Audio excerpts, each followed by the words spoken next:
Boa noite, irmãos. Eu gostaria de convidar os irmãos a abrirem as suas Bíblias na Epístola de Paulo aos Filipenses, capítulo 3, dando continuidade assim à nossa exposição desta epístola. Lembrando que temos por costume expor toda a Escritura de Deus. Portanto, temos já exposto desde o capítulo 1, falando sobre o autor, falando sobre o conteúdo da carta, e agora expondo, versículo por versículo, parte por parte, a palavra de Deus, para sermos assim edificados e fortalecidos na verdade. Em o capítulo 3, eu gostaria de considerar nesta noite aquilo que nos fala o apóstolo Paulo no versículo 3. Diz assim a palavra do Senhor Deus: porque nós é que somos a circuncisão, nós que adoramos a Deus no Espírito e nos gloriamos em Cristo Jesus e não confiamos na carne. Amém. Vamos orar ao Senhor Deus. Santo e eterno Deus, nesta noite em que abrimos a Tua palavra santa, suplicamos a iluminação do alto pelo Teu Espírito Santo, a fim de que possamos compreender a Tua palavra e sermos por ela edificados, fortalecidos, bem como desafiados a viver em novidade de vida. Capacita-nos, ó Deus, a vivermos de um modo digno da vocação a que nós somos chamados, com toda humildade, mansidão, com amor e vivendo para o louvor e para a glória do Teu santo nome. Neste momento também suplicamos por cada irmão, cada irmã aqui, que a Tua graça, a Tua misericórdia nos acompanhe. Leva as nossas mentes cativas ao conhecimento do nosso Senhor e Salvador Jesus Cristo, para a nossa edificação, para o nosso fortalecimento. Assim oramos, ó Deus, em nome do nosso Senhor e Salvador Jesus Cristo. Amém. Irmãos, as epístolas, na verdade, elas surgiram para confortar, consolar, animar, mas também, muitas vezes, para fazer frente a erros que estavam surgindo no meio da igreja. Os erros são muito antigos. Na verdade, desde quando a verdade foi anunciada, a mentira também veio. O diabo, ele sempre tem essa intencionalidade de perverter a verdade, de perverter aquilo que é a palavra de Deus. Vemos isso já acontecendo lá no Jardim do Éden, quando Deus, ele dá ordens para o homem e o diabo, naquela manifestação, através daquela serpente, num diálogo com Eva, diz: será que é assim mesmo? É assim mesmo? Será? Colocando em dúvida a verdade, colocando em dúvida a palavra de Deus. E, portanto, nós vemos que isto é sempre uma estratégia, colocar em dúvida a verdade, fazer frente à verdade e combater a verdade. E, portanto, Paulo, em suas epístolas, ele sempre estava combatendo o erro, combatendo o engano, os falsos mestres, os falsos apóstolos e os falsos profetas. Portanto, as cartas, elas tiveram muito essa intencionalidade, elas surgiram como resultado desse embate, sabendo nós de que, irmãos, se nós tivermos ideias erradas, nós não podemos chegar à verdade e não podemos chegar de fato àquilo que é o caminho para a salvação em Deus. A igreja, ela sempre esteve nesta luta, travando esta luta. No passado, já vemos os grandes mestres que surgiram com ensinos de engano e como a igreja teve que tratar com esses ensinos errados. Na era da patrística, quantas coisas, tiveram que fazer definições da verdade com os credos, como o credo que nós conhecemos, o credo apostólico, porque havia uma negação, por exemplo, da divindade de Cristo, da encarnação do Verbo e outros elementos E se há uma negação disto, certamente não há possível adorar a Deus e chegar-se a Deus de qualquer forma. Não importa, ainda que estejamos aprendendo errado, mas no final das contas vai dar tudo certo. Não é assim. Por isso, devemos entender que o apóstolo, ele exortava e ensinava para que as pessoas tivessem um conceito correto, uma definição correta. A igreja, portanto, sempre esteve neste embate. E a verdadeira luta, muitas vezes nós pensamos, a luta é do bem contra o mal. É uma luta aí que é antiga, mas na verdade a luta não é do bem contra o mal. A luta é a verdade contra a mentira. Até porque o bem e o mal são um subproduto da verdade. O que define que algo é bom? O que define o que é bem? O que define que é mal? Não é a verdade? Portanto, quando você tira a base, a verdade estabelecida, você consegue levantar qualquer coisa. Isso desde a antiguidade. É a verdade, portanto, que determina o que é bem e o que é mal. Já no livro de Isaías, no capítulo 5, no verso 20, percebam, há muito tempo atrás, 600 anos antes de Cristo, mas sempre este foi o embate. Ai dos que ao mal chamam bem. Para que você chame o mal de bem, você precisa demonstrar e falar e precisa destruir o fundamento que é a verdade. E aí você estabelece qualquer coisa. Ai dos que ao mal chamam bem, e ao bem, mal, que fazem da escuridade luz, e da luz, escuridade, e fazem do amargo doce, e do doce, amargo. É isso que nós vemos na nossa sociedade, uma desconstrução, a desconstrução da verdade, a desconstrução de valores, do que é bom, do que é mal, do que é certo, do que é errado, do que é o belo. Até o belo já foi destruído. Mas tudo isto passa-se pela verdade. É a verdade que determina. Mas destruindo o fundamento, destruindo o conceito, destruindo aquilo que de fato é. Porque verdade é o que é. E nós não podemos tentar estabelecer uma outra verdade, a não ser que nós venhamos destruir de fato a verdade. E ele vai falar também sobre o papel da igreja. Qual é o papel da igreja? Paulo, falando a Timóteo, em 1 Timóteo 3,15, ele vai dizer sobre qual é o papel da igreja. Podemos dizer, como podemos definir a igreja? O que é a igreja? E as pessoas vão pensar, ajuntamento, é a denominação A, é a denominação X, ali tem uma igreja tal. Não. O que é igreja? Qual é o conceito? Qual é a finalidade de igreja? Paulo vai dizer para Timóteo, para que se eu tardar, fique sabendo como se deve proceder na casa de Deus. Ele está falando o quê? Templo? Não, ele não está falando sobre templo, porque eclesia, igreja, não é templo, não é construção. Lembrando que eles se reuniam nas casas, eles se reuniam nas florestas, nos bosques por causa da perseguição. Muitas vezes se reuniam até nas próprias catacumbas de Roma. Lá estava a igreja. Igreja não é templo. Igreja vem do grego eclesia, chamados para fora. São pessoas e que se reúnem e adoram ao Senhor Deus. Isto é igreja. Portanto, casa de Deus está se referindo ao ajuntamento daqueles que foram redimidos, salvos e que com o propósito de prestar culto a Deus. É a casa de Deus. Pode se reunir em qualquer lugar.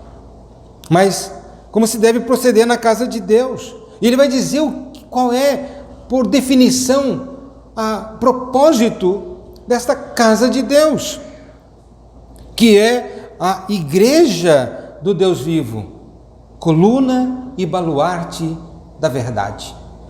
Percebam, ele vai dizer que a igreja, ela é uma coluna. Pense agora num edifício, numa construção. que tem colunas fortes com ferros, e ele dá a sustentação para aquele edifício grande. Se não houver colunas e uma boa fundação, o edifício vem a ruir. E está dizendo, a igreja ela é coluna da verdade, ela sustenta a verdade. E a verdade, ela tem uma característica, assim como a coluna, ela é imutável, ela não muda, ela é estática, ela não é algo que está crescendo. Existe uma nova verdade agora. Não existe novas verdades, existe somente a verdade revelada. Há uma nova revelação, surgiu um novo. Não, Deus diz que o cânon fechou, as escrituras se encerraram, e aquele que ensinar qualquer outra coisa além deste evangelho seja anátema, seja maldito, diz o Senhor. Mas ele não somente é coluna, ele também é baluarte da verdade, é uma fortaleza, baluarte, é aquele que faz a defesa da verdade. A igreja, nós, em outras palavras, fomos chamados e nós devemos ter essa característica. Nós lutamos pela verdade, nós defendemos a verdade, nós sustentamos a verdade. E a verdade não somos nós que fazemos. Não é uma igreja em particular que diz o que é verdade. Verdade é tudo aquilo que Deus diz ser verdade. Assim como mentira é tudo aquilo que Deus diz ser mentira. Não está no poder do homem dizer e determinar o que é verdade, mas está no poder de Deus dizer isto. E Deus o fez, e Deus revelou. Aprove a Deus fazer isto. Pois bem, agora o apóstolo, ele expõe a sua causa em termos da sua luta e da defesa da fé por causa dos judaizantes. Eu já mencionei sobre isto. Quem eram os judaizantes? Eram aqueles que Paulo, ele estava lá, pregava o evangelho, falava da suficiência de Cristo, da salvação em Cristo, com o que Cristo havia feito, e ele executou todo o plano da redenção. E chegavam os judaizantes e diziam, de fato, Jesus ele morreu para salvar, mas tem que fazer mais alguma coisa. Vocês têm que circuncidar-se, vocês têm que se tornarem judeus, na sua forma, ainda que não geneticamente, mas vocês precisam como que aceitar o judaísmo, ser judeu no coração. Vocês precisam circuncidar na carne, vocês precisam guardar as festas religiosas judaicas, vocês precisam ir para o templo judaico, vocês precisam fazer tudo aquilo que os judeus fazem. É Cristo mais estas coisas. E isso estava causando certo desconforto e confusão, e aquelas pessoas estavam, será? Eles diziam, portanto, não, Paulo foi incompleto na sua mensagem, ele ensinou, mas faltou algo, e nós precisamos completar agora. Eles então achavam que estavam completando aquilo que havia faltado. Na verdade, eles estavam fazendo acréscimos. Paulo vai dizer, se alguém acrescentar alguma coisa, que se acrescente juízo de Deus. Na verdade, Apocalipse diz isso. E Paulo diz, sejam anátemas aqueles que acrescentam alguma coisa. Portanto, é Cristo mais alguma coisa. Cristo mais as boas obras. Cristo mais a religiosidade. Cristo mais justiça própria. Cristo mais alguma coisa. Portanto, não há suficiência na obra de Cristo. É necessário mais alguma coisa. E Paulo, ele está lutando contra este ensino, está lutando contra este engano. E lembrando que as suas palavras anteriormente foram palavras duras, quando ele vai dizer, acautelai-vos dos cães. Ele vai dizer, tome cuidado, são cães. Acautelai-vos, eles se manifestam como sendo obreiros. São falsos obreiros, são verdadeiros não, são maus obreiros. Eles se apresentam como a circuncisão, mas são a falsa circuncisão, porque eles nunca entenderam aquilo que o Antigo Testamento já dizia, que a verdadeira circuncisão é a circuncisão do coração. Eles acham somente porque estão circuncidados na carne, tem o sinal externo na carne, isso basta. Mas Deus, quantas vezes falou através dos profetas, denunciando: o coração de vocês é um coração incircunciso. Circuncidai-vos o coração, não a carne. Deus havia orientado por meio dos profetas. Eles voltam agora dizendo: não, vocês têm que ser circuncidados na carne. Portanto, Paulo, e nós vemos também a importância de definições, a importância de conceitos claros. Para quê? Não para termos meramente o interesse acadêmico, a sabermos, mas para que possamos distinguir, para que possamos discernir, enfim, afinal, o que é certo, o que é errado. Há muitas pessoas que estão confusas. Há muitas pessoas que estão confusas, inclusive quanto ao seu próprio gênero.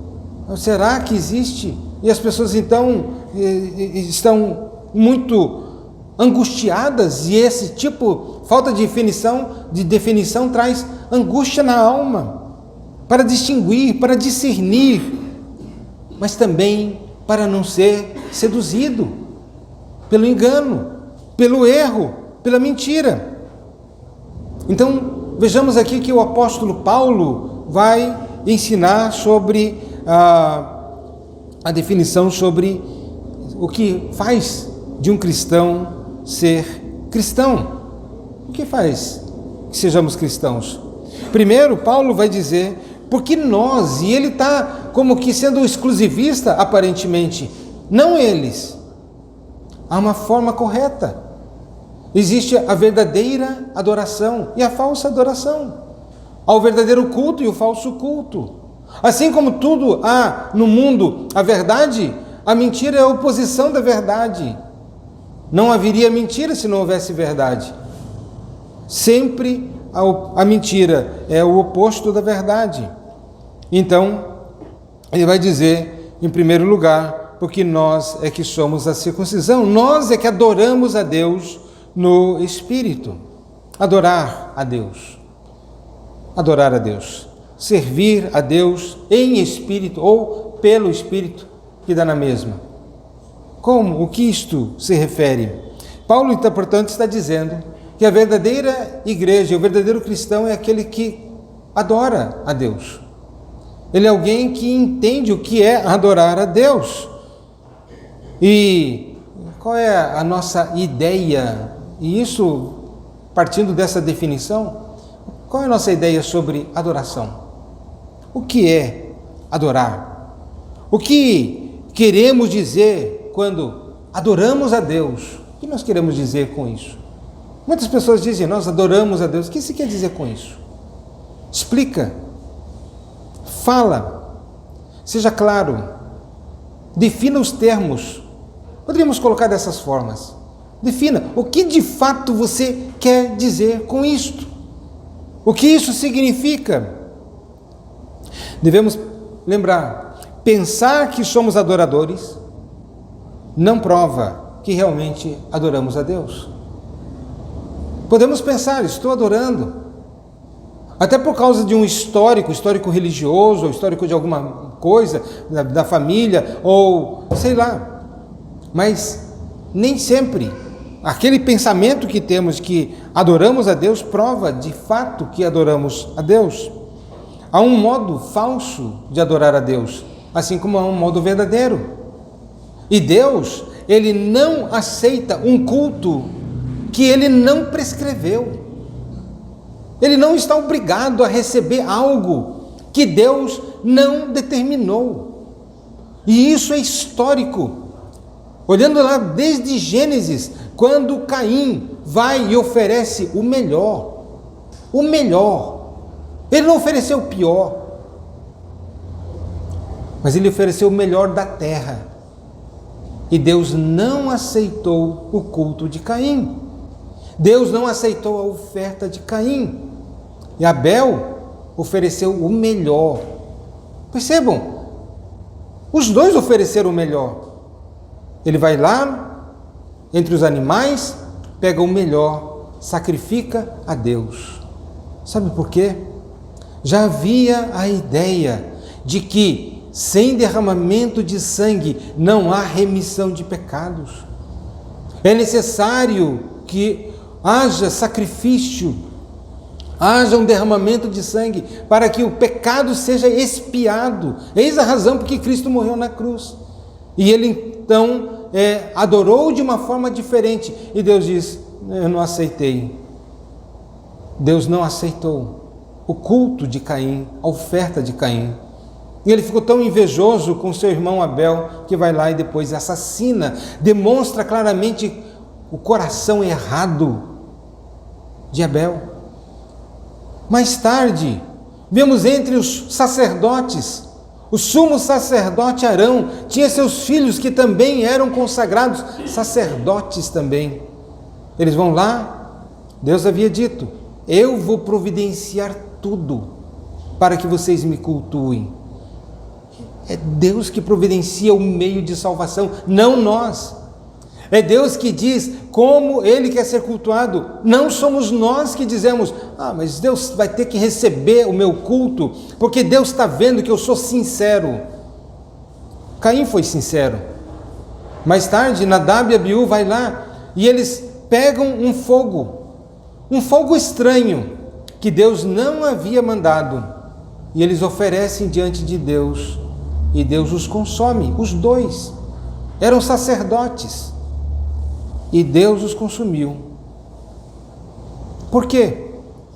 Para que ficasse entendido e claro: não somos nós que determinamos o como. Quem determina é Deus.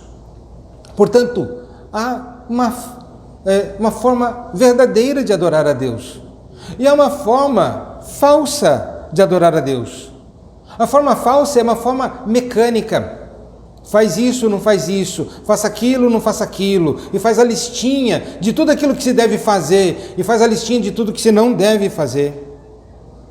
O culto falso é caracterizado também pela preocupação exterior, a exterioridade. O culto falso, ele é produzido pelo homem. Como alguém disse: eu sou sincero, Deus tem que receber o meu culto. Como assim? Sempre lembrando, culto verdadeiro não é o culto que é determinado pelo homem, mas sim pelo próprio Deus. O culto falso, ele é carnal, porque ele quer satisfazer a carne. Muitas vezes pessoas vão lá para a igreja e diz: como eu me senti bem. Ele foi cultuar a Deus ou ele foi para se sentir bem? Percebam, as pessoas às vezes vão escolher uma igreja e eles saem fazendo visitas e dizem: olha, gostei daquela, é muito animada, os jovens são muito animados, as músicas são animadas, o pessoal faz ali coreografia e outras coisas mais, aquela outra lá é assim, eu gostei do jeito, eu gostei, não sei. E ele então vai escolher a igreja que ele vai frequentar, que traga satisfação para ele. Ele nunca pergunta em termos de verdade. Foi pregado a verdade? Foi anunciado a verdade? Porque isto que define uma igreja. Igreja é coluna e baluarte da verdade. Porque se ela inventar qualquer outra coisa e ela não for coluna e baluarte da verdade, ela é um grande engano. É uma distorção daquilo que deveria ser. Muitas vezes não somente é carnal, mas é egoísta. Só pensa em si mesmo. Não, isso vai me agradar? Eu sou o centro. Eu não gostei da pregação. Perceba, ele está buscando a satisfação própria. Ele é egoísta. Dá atenção à forma. Você viu como é que é a coisa? Ou então ao edifício, ao prédio, à edificação. Lembro de uma pessoa que diz: eu não vinha para essa igrejinha porque ela era uma igreja muito pequena. Eu quero uma igreja grande, uma igreja que tem muita gente, gente bonita, mas uma igrejinha pequenininha. Novamente, ele está preocupado com a forma. Ele está preocupado em cultuar a Deus? Não.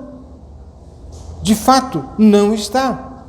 Ou muitos querem determinados cânticos ritmados geralmente, teatro.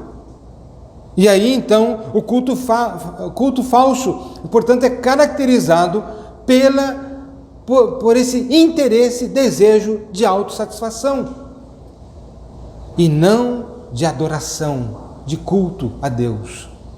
Deus é digno de ser cultuado. Portanto, o apóstolo Paulo vai dizer aqui, dizendo, nós somos a circuncisão, nós que adoramos a Deus no Espírito. Eles buscam a forma, eles buscam o exterior, eles querem o estereótipo. Mas a adoração é a adoração que vem do coração.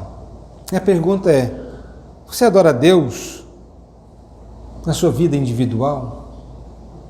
Perceba que muitas vezes nós adoramos a Deus publicamente, todo mundo está vendo, estou cantando, levanta a mão, é aquele momento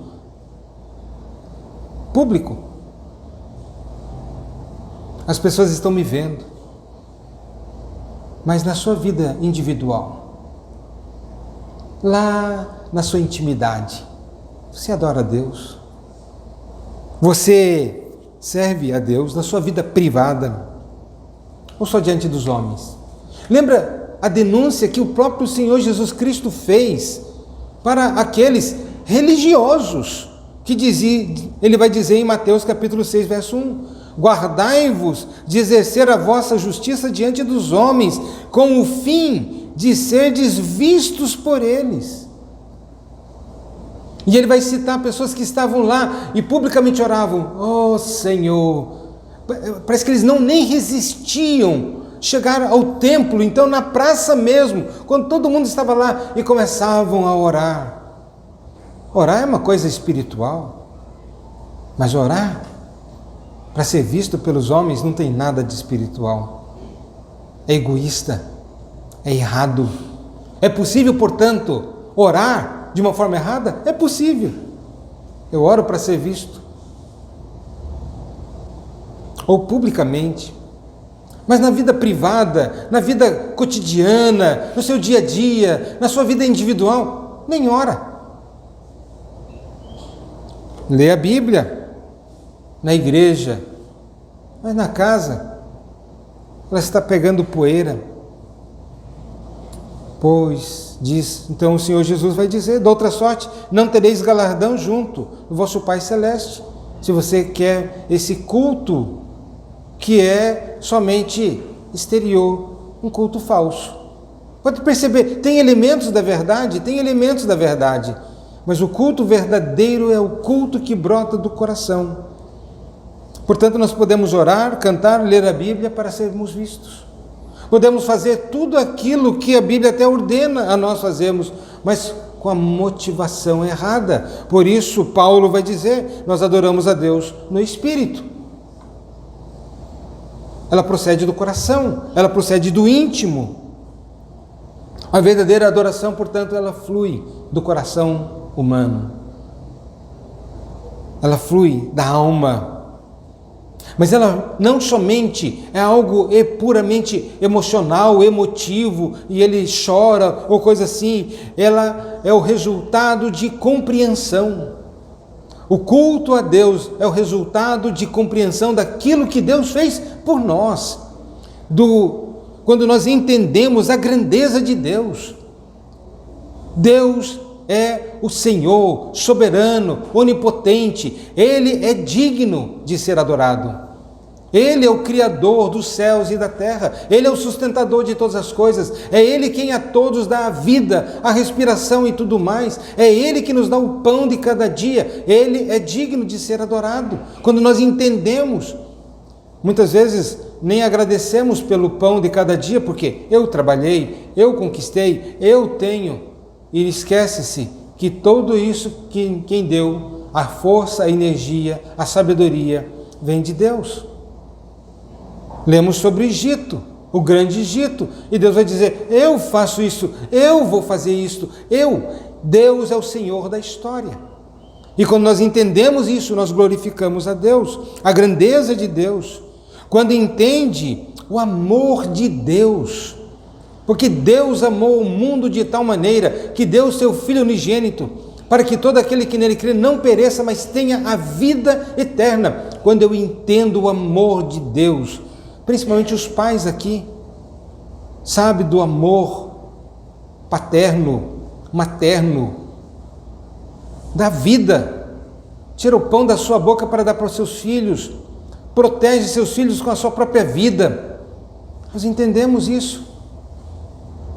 Agora tu imaginas, Deus entregou o seu único filho para morrer na cruz, para nos salvar. O amor de Deus é indescritível, que o apóstolo simplesmente diz: Deus amou o mundo de tal maneira, não há como descrever. Você entregar seu filho, Deus fez isso. O amor de Deus, quando você entende o amor de Deus, quando você entende o preço pago pela sua redenção, Cristo morreu na cruz pelos nossos pecados, para nos trazer salvação. E então agora eu adoro a Deus, quando entende a dignidade de Deus, a bondade de Deus, a misericórdia de Deus, todos os atributos de Deus. Portanto, a verdadeira adoração, embora ela flua de um coração, mas é um coração que tem o entendimento, porque não há como adorar a Deus sem entendimento. Mas, desafio, pergunte a você mesmo: eu adoro por dever ou sinto desejo de adorar? Eu adoro porque, enfim, é culturalmente, é questão de família, eu tenho que ir para a igreja, afinal de contas, é quase que uma obrigação. Ou você diz que nem o salmista, no Salmo 122:1, alegrei-me quando me disseram, vamos à casa do Senhor. Eu me alegro, eu tenho prazer, eu não estou indo porque todo mundo está indo. Eu não estou indo porque é culturalmente correto ir. Eu não estou indo porque meu pai me mandou, minha mãe mandou. Eu estou indo porque eu tenho prazer de estar na presença de Deus. Meu coração me inclina para isto. Eu tenho prazer. Alegrei-me quando me disseram, vamos à casa do Senhor. Quando muitos vêm para a igreja, quando é criança, querendo ou não querendo, os pais vão conduzir para a igreja, né? É meio forçado mesmo, a autoridade paterna, materna é assim mesmo, tem que... Mas passando o tempo, eu vou porque eu tenho prazer, porque Deus é digno de ser adorado, Ele é digno de ser exaltado. Deus nos criou com esse propósito.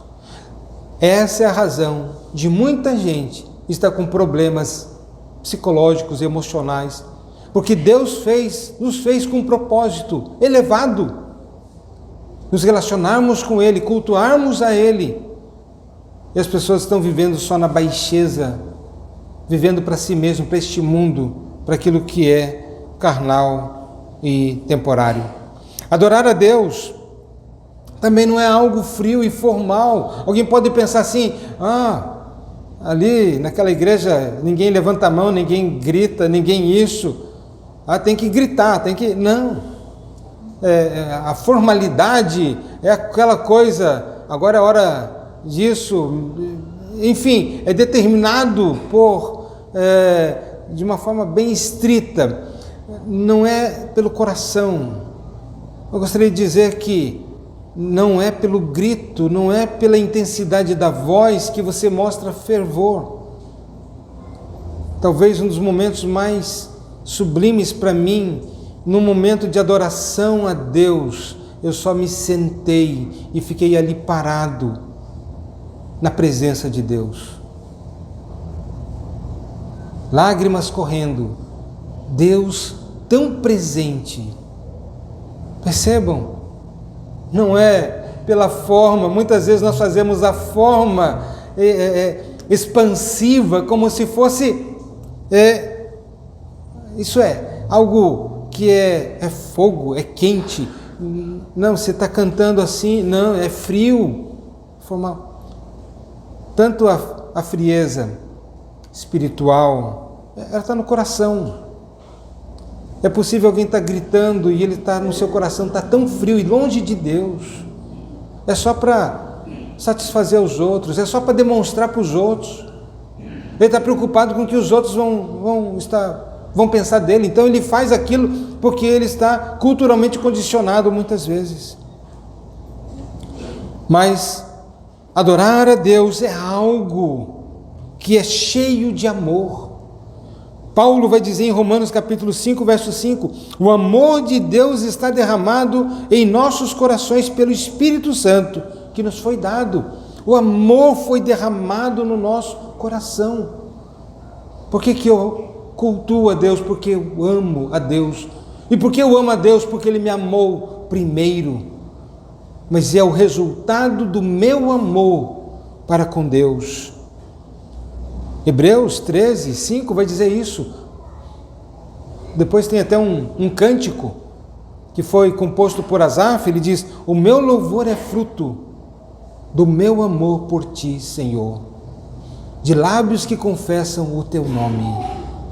Meu louvor é fruto do meu amor, é o resultado do meu amor por ti.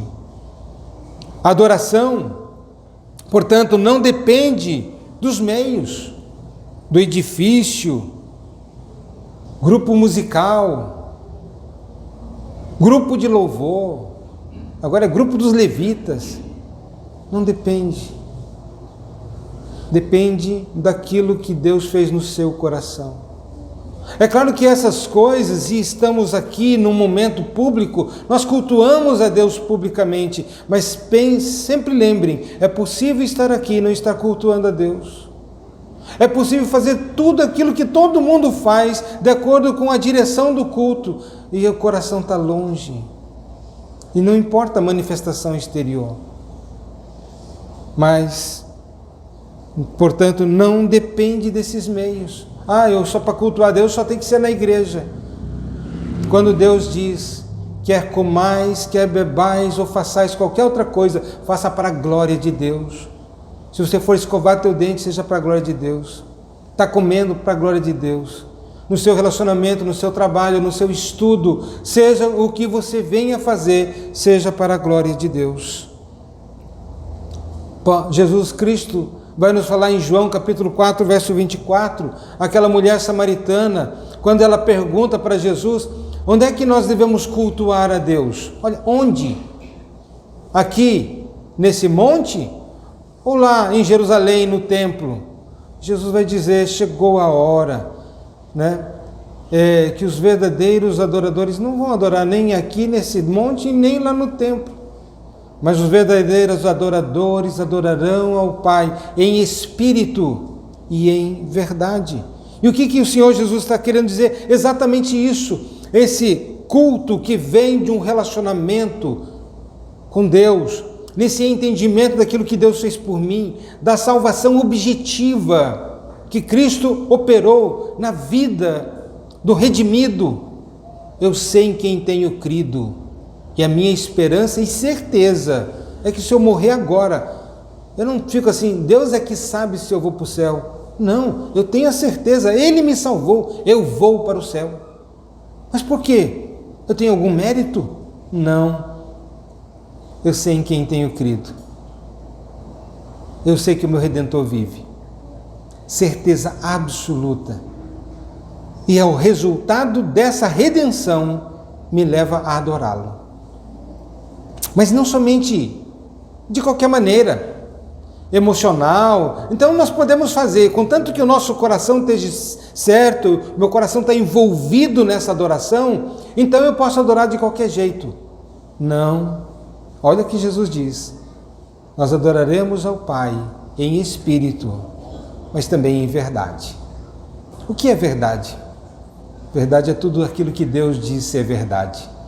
Verdade é cultuar a Deus de conformidade com aquilo que Deus orientou. Portanto, adorar a Deus segundo a verdade revelada, Deus não aceitará um outro culto. Percebam que no Antigo Testamento, Deus dizia: olha, vocês vão oferecer sacrifícios a mim. Um cordeiro de 1 ano, sem defeito. E aí alguém chegava lá e oferecia um cordeiro manco, velho, doente, e Deus diz: não aceito. Não é você que determina, sou eu. Portanto, segundo a verdade, percebam o culto no Antigo Testamento. Deus dizia tudo como tinha que acontecer. Vai ser assim, assim, assim. Os sacerdotes, como vai ser o rito, como vai ser o ritual, como vai ser todas as coisas. Deus, tudo aquilo que diz respeito ao culto, era Deus que havia determinado, porque é segundo sempre a verdade.